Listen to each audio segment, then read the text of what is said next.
distant land. The tempest tossed with hopeful hearts and calloused hands reach toward the light, the torch held high, and cast their gaze upon the lady of the harbor. And so it was with my home kin. They sailed from Scotland and from England and Poland. First of all, I'd like to welcome Rod Macdonald here to the program on Catskills Air. And Rod insists that it's Macdonald with an M-A-C, not an M-C or what have you. But Rod is an American singer, songwriter, novelist, and educator. Rod's been around as long as anybody can be around when things were happening down in Greenwich Village. He's performed at clubs such as the Speakeasy, the Bottom Line, Folk City, Songwriters Exchange, and the Cornelia Street Cafe. You co-founded the Greenwich Village Folk Festival, and you're still involved in that. You're president of the Folk Festival? Yes, we're a nonprofit. I'm still the president. That's strange because I don't live in the village, but I am still the president of the group. I think at some point it would be good to find somebody younger than me to take over, but I don't think the age actually matters. So it's the enthusiasm and dedication to what you're doing. Rod has a brand new album out, and it's available now. And by the way, Rod's website is rodmacdonald.com. Am I right about that? Yes. Okay. And you could go there. This is the album. I have it right here. You saw a bit of this at the opening of this program today. But I advise you to get the album. It's just such a good album. This is your 12th? No, I believe it's my 14th actually. Oh, okay. All right. I think I've looked that up once. You're probably right, you know. But in any event, tell me about this album. Rants in Romance is the name of the album, and there are some rants on there. There is romance. It's properly titled. A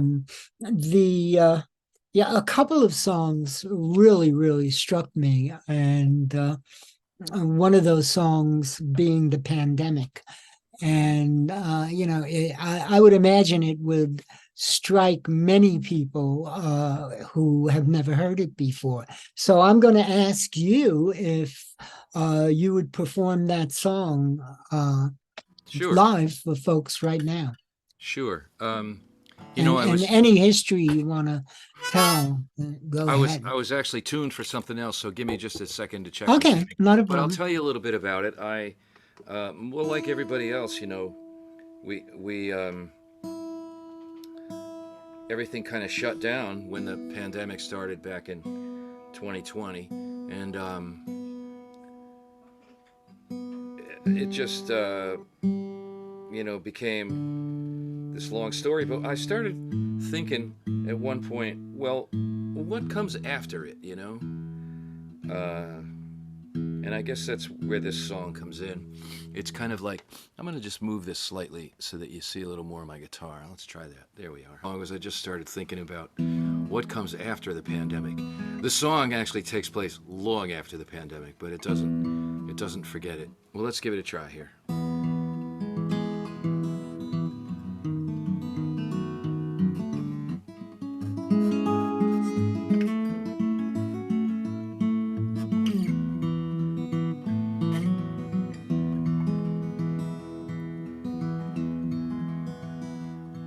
In the next generation to come down the line, I believe it was the year 2039, they asked, "Hey Mom, what was the pandemic?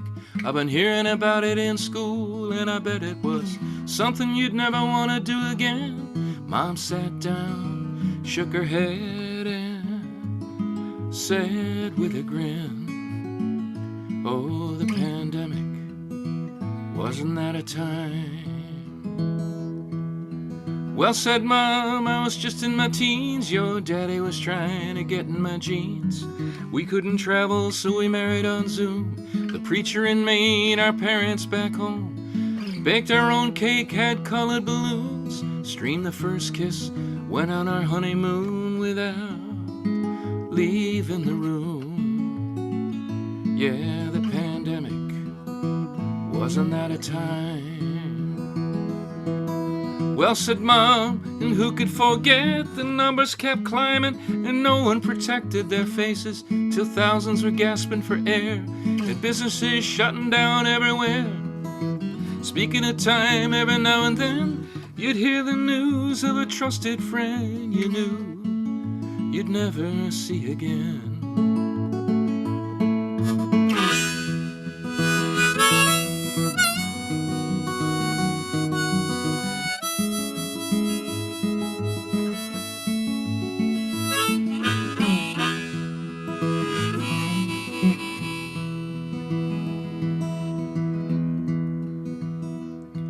There was no toilet paper on the shelf. You couldn't go to work, so we kept to ourselves. Took walks in the moonlight when the curfew was gone, and I've never felt closer to anyone.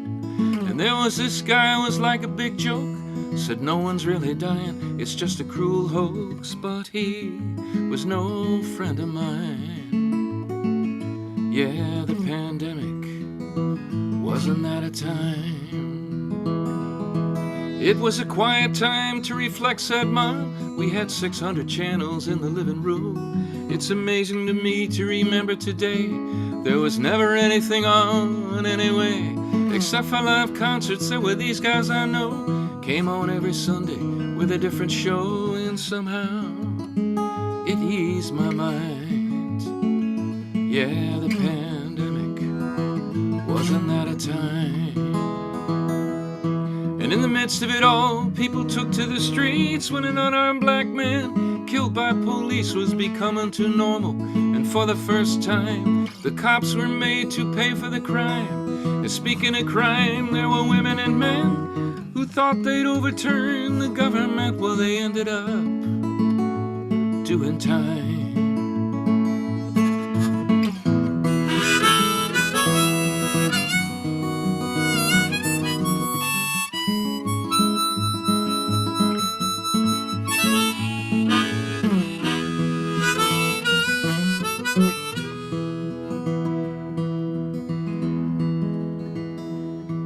Now you knew it was coming to an end, and soon, when you turned on the news, and in the afternoon, there was a shooting in a school or a store. So many thoughts and prayers you couldn't take anymore. It was easier to buy a gun than to vote. We had to dig deep to keep the ship afloat for the next generation to come down the line. That's what Mama said back in 2039. Yeah, the pandemic, wasn't that a time?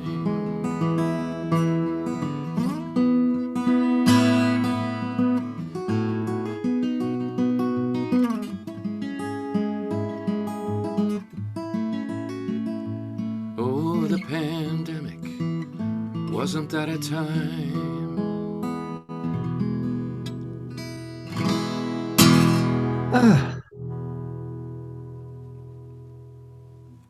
What an incredible song. This album, Rod Macdonald's new album titled Rants and Romance, that song is on it, and you just can't get it out of your head once you've heard it. I said to myself, I could play that song over and over and over on one of my radio programs, but you got to share the wealth. Maybe you could do but like, Sherry yeah. Baby. I heard somewhere, that this is a funny anecdote, but it's kind of something that I come across in researching for my classes that I teach. That there was a DJ who put, I think it was Sherry Baby, on the top of a stack, and it was one of those 45 spindle things that you could put like 8 records on it back in the Oh day, yeah, you know, yeah, okay. and they would drop down one at a time. And then he fell asleep, and it just kept playing over and over again all night long. And then the next day, everybody was calling up and asking for it. Instead of Oh, getting that's sick funny. of it, they said, "Play it again." You know, so Uh, anyway, as I said, that's just one of the songs on this album, and there are 17 songs on this album. And gosh, I just urge anybody to grab a hold of this album. Go to Rod's website, by the way. Again, it's Rod Macdonald, MacDonald.com. And check it out. There's so much information there on the website that I could go through. Rob's appeared on stage with people like Pete Seeger, Peter Yarrow, Odetta, Tom Paxton, Suzanne Vega, Sean Colvin, Dave Van Ronk, Emmylou Harris, Richie Havens, Annie DeFranco, and the list goes on and on. Just talk a little bit about your involvement in the village in the old days, how you got involved down there. um, I was in grad school in New York, actually, at Columbia Ah, in the early '70s, and I didn't really. I loved playing the guitar. I was in a folk group in college and sang, with people all the time, but it never really was something I expected to be doing professionally. And then in the summer of 1972, I was in the Naval Reserve as a lawyer, believe it or not, and they called me up to Newport and sent me to officers training school. And while I was in Newport, I got sick of hanging around the base, and I went down to the waterfront and wandered into a bar, and there was nobody playing there. And I asked the bartender if he ever had anybody play there, and he said, "Do you play? Go get your guitar. Come right back." So I did, and he hired me to play for 4 nights a week for the whole summer while I was going to officers training school. And at the end of the summer, it was like I caught a virus or something. I just didn't want to do anything else but play music anymore. So I were you went back to playing New your York. own music or other songs? At that time, I'd hardly had any of my own music. Okay. I even had an artist rep for a record label walked in and asked me to play an original song, and I only had like one or two at the time. Um, so I went back to New York and I started writing songs and hitting the clubs. And by the time I finished grad school, I was working fairly regularly in some of the coffee houses and clubs around New York City. And then in the fall of '73, and then I decided, well, I'd really love to go to the village and, be where all this music that I love so much came from. So I found myself an apartment and I went down and I moved into the village for about a year and played Max's Kansas City and a bunch of clubs that don't no longer exist. That didn't even exist much longer then. Yeah. And that's where I met Peter Yarrow. I opened for Peter for a week at Max's Kansas City when it was the most happening place in New York before the Bottom Line opened and everything. And then I met Odetta there and some of the other folks that I met. And then I don't know, I just started hanging around, and doing what I could and playing where I could. And I hitchhiked back and forth across the country 2 or 3 times with my guitar, just singing anywhere I could. I even gave a concert in the back of a van on the Pennsylvania Turnpike once for a family. I mean, I just what I it was.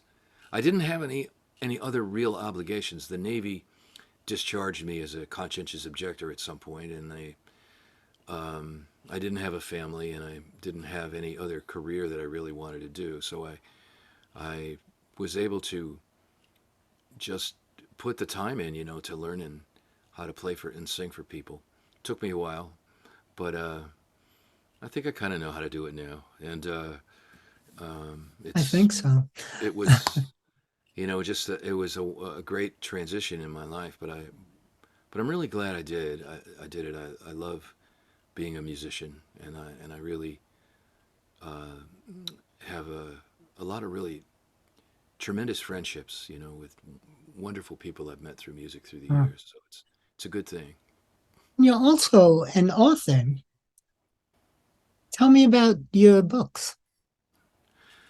Um, well, I started writing the book that was the second book of mine to be published, called The American Guerrillas. Gorillas with a U, as in guerrillas. I just started writing it uh, kind of like one chapter at a time back in the around 1980. I started writing it as a part of my grief process for the fact that a nephew, my sister's younger son, had died of leukemia, and it was part of my processing of that. I really was close to my nephews, and I was very sad. It was a real struggle to get over it. And so I started writing that book, and I wrote about half of it. Um, well, I wrote a complete book, but the second half of it uh, took place out west, and I had never really been out west.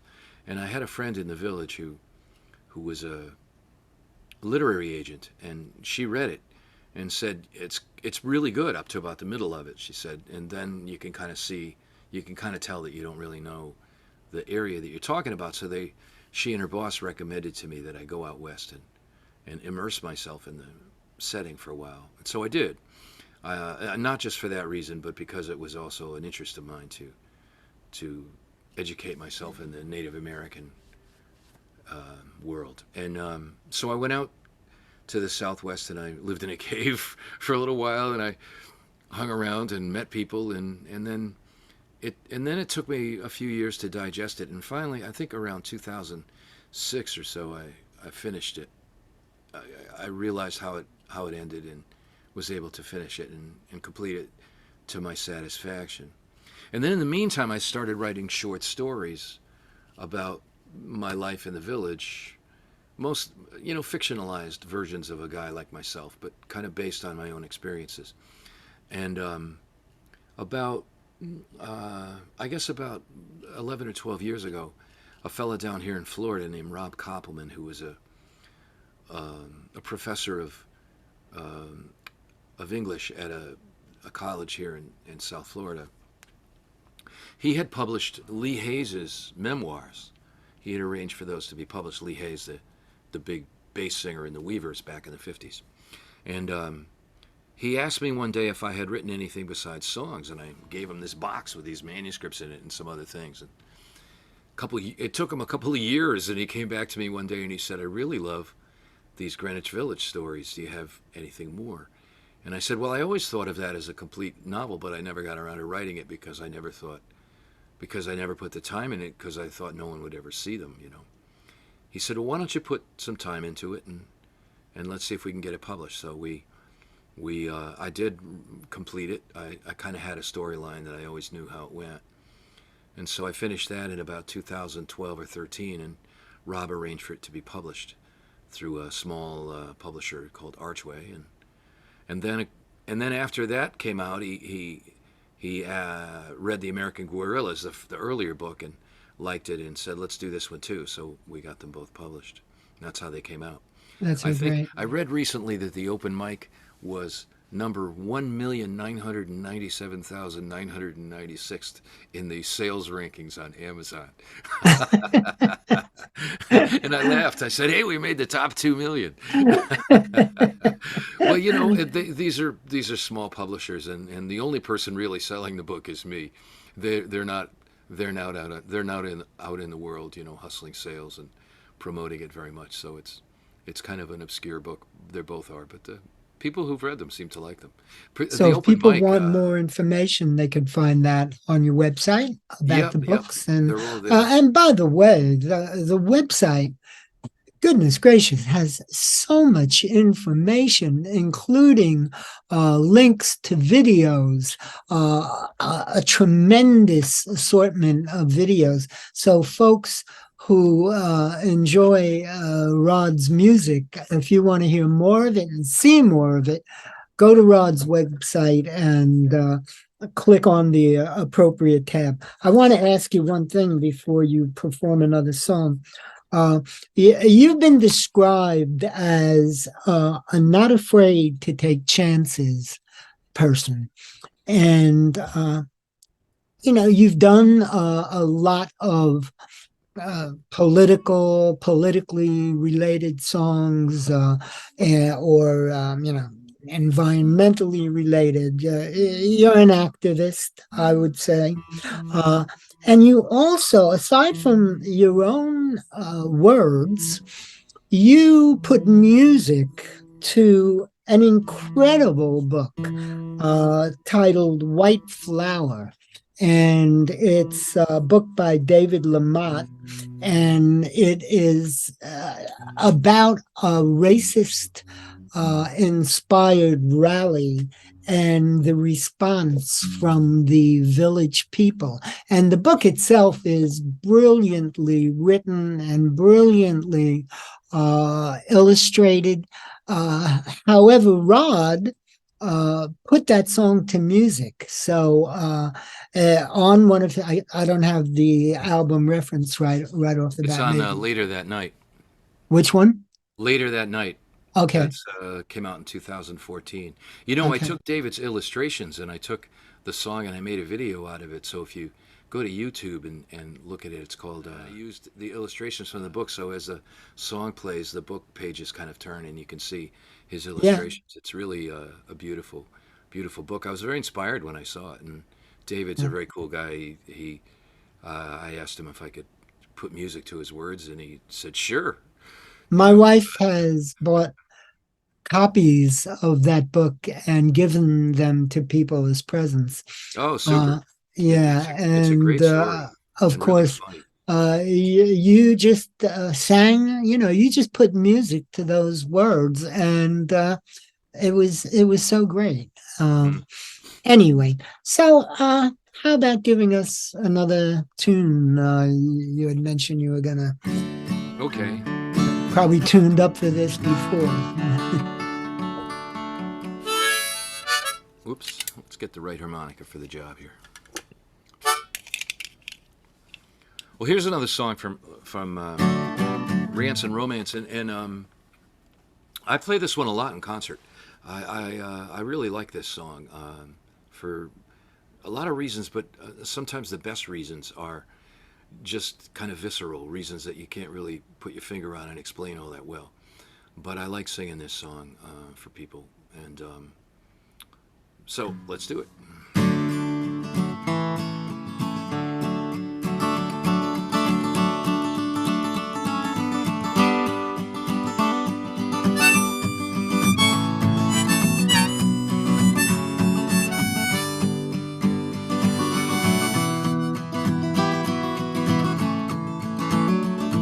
Hey, if I were you, I'd lay those weapons down. Go home now to your pastor, your minister, your priest, your wife, your kids, your dealer, your television, or at least seek forgiveness for the harm you've done.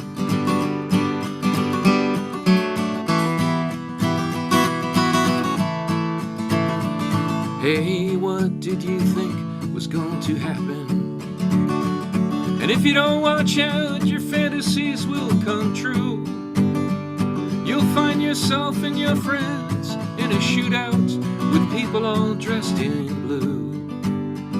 Is that really why you came? To give patriots a bad name? You shut the hell up, said the man in the center. What are you, some kind of wise ass? No, just a concerned citizen. They all stood there in silence. In the distance they heard sirens.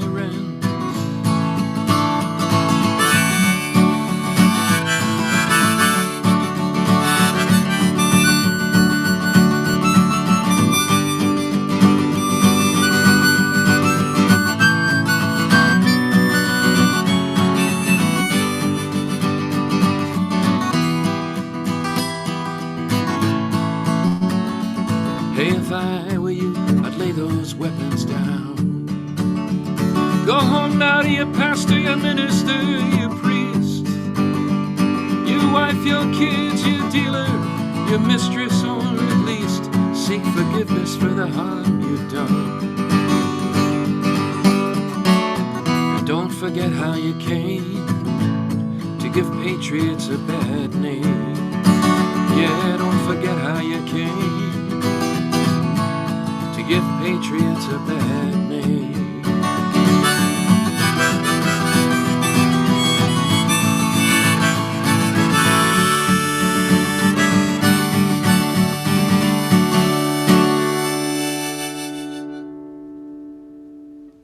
Whew.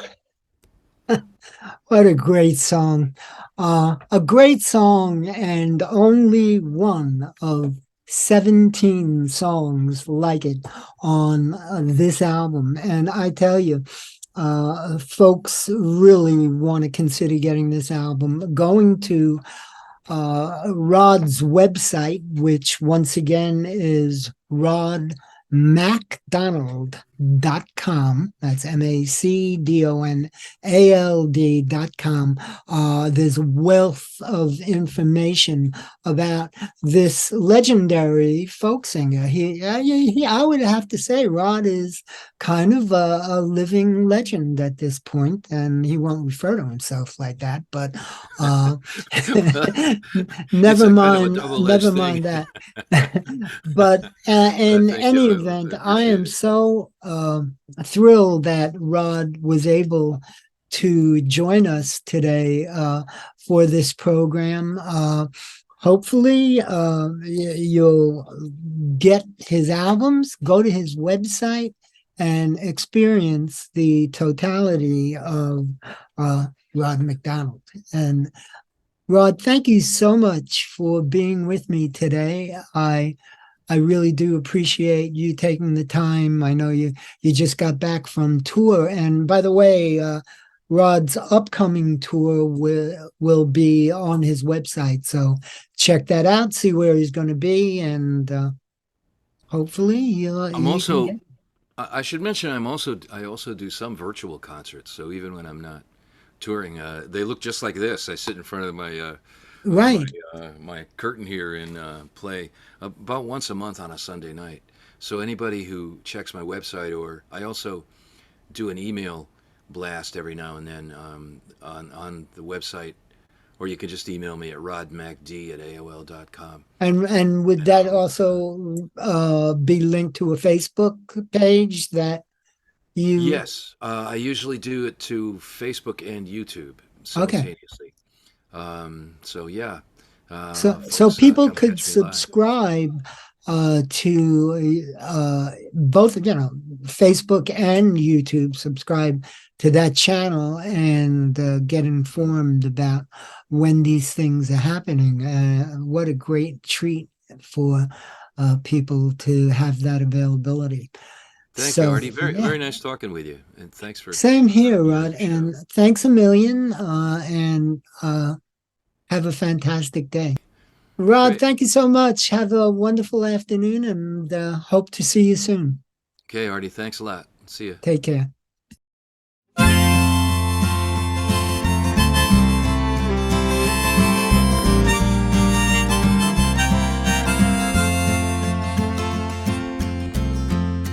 Hey, is anybody listening? Are you all alone wherever it is you are? You know, I'm just sitting here thinking, or maybe I'm just wishing on a star. And if there's somebody out there who can recognize a single